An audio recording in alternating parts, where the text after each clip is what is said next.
Hello! Have you wanted to try the craft of spun cotton, but not really sure what type of cotton to buy?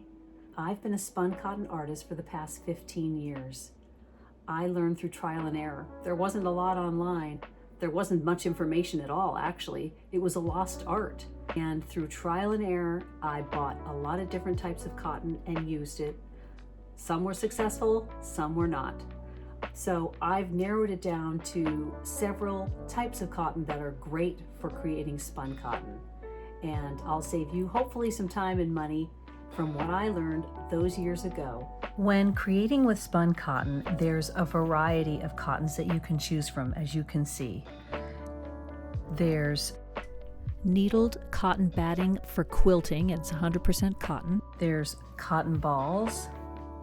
There's medical grade cotton. It comes in a big roll, and when you tear it apart, this is what it looks like. There's salon coil, which is what they use maybe when you're getting a manicure or if you're getting a perm.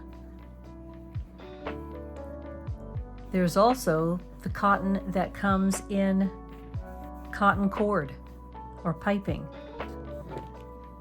And then there's the higher grade cotton, which is the cotton poonies and cotton sliver, which comes in different colors. And then there's a cotton that is used for filling pillows. So which do you start out with? When I first began creating with spun cotton, I would oftentimes cover my armature with cotton batting.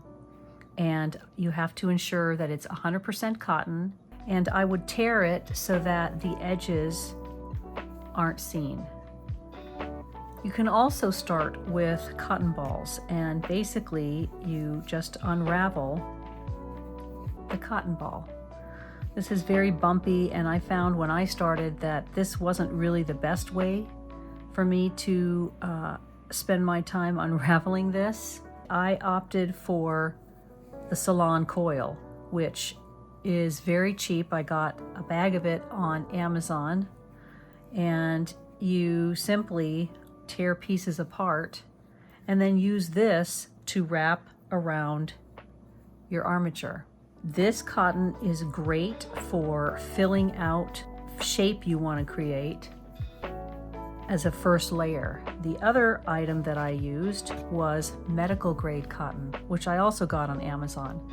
It comes in a big roll, and you simply tear a piece off, and you can even thin it out by separating the layers and then covering your piece with this, tearing it and shaping your cotton with your fingers, and then putting the glue mixture on top. In my early days of experimenting, I did use cotton piping, but you have to cut off all those strings.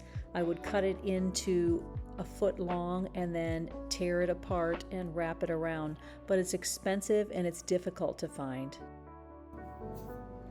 So moving on to the more expensive cotton, we have the cotton sliver in two different colors. There's a variety of colors that you can get that's hand dyed. And there's cotton poonies, which are probably more expensive.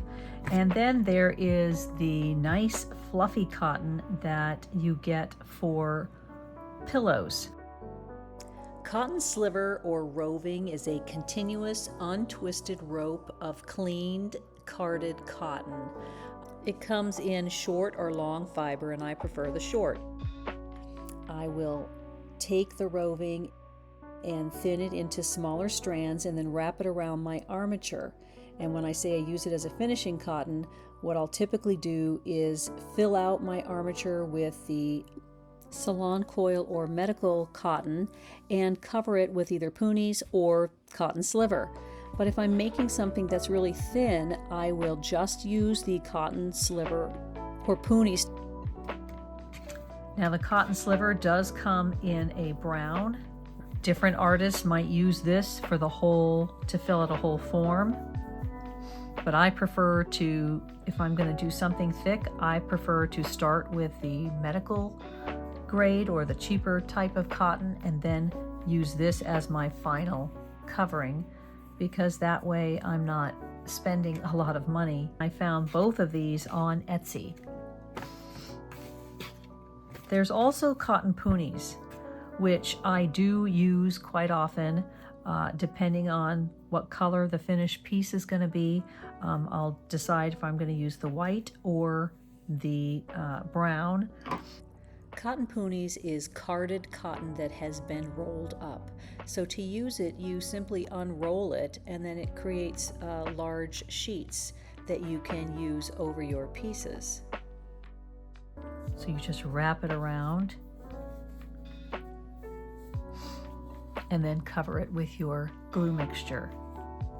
If there's a part that hangs over too much, you can easily just tear it apart. If I'm going to create something that will ultimately be a dark color, I will use the brown cotton. Whereas if it's going to be a light color or simply just natural, I will use the natural or cream colored cotton. You'll notice though that both of them may have little bits of plant matter left in them. I sometimes will pick that out depending on where it falls on the piece I'm creating. Otherwise, I just leave it, which provides a more natural look. What's nice about the sheets of poonies is that you can simply tear off just a small little piece and use it to perhaps fill in a spot to be covered or build up an area, and it really blends beautifully with the layer underneath.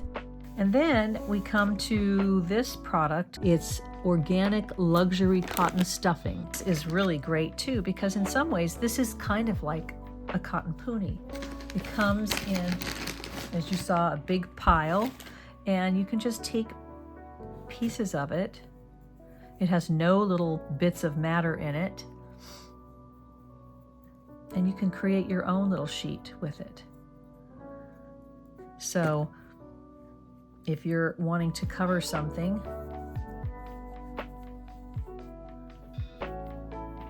it works really well. I hope this helped you better understand the various types of cotton you can use to make spun cotton creations. Each has their own advantages and disadvantages. I've narrowed it down to help you save a little time in getting started, but you may want to experiment to see what works best for you and your unique style. I'll be providing more tips on how to create with spun cotton and other materials. Thanks for watching.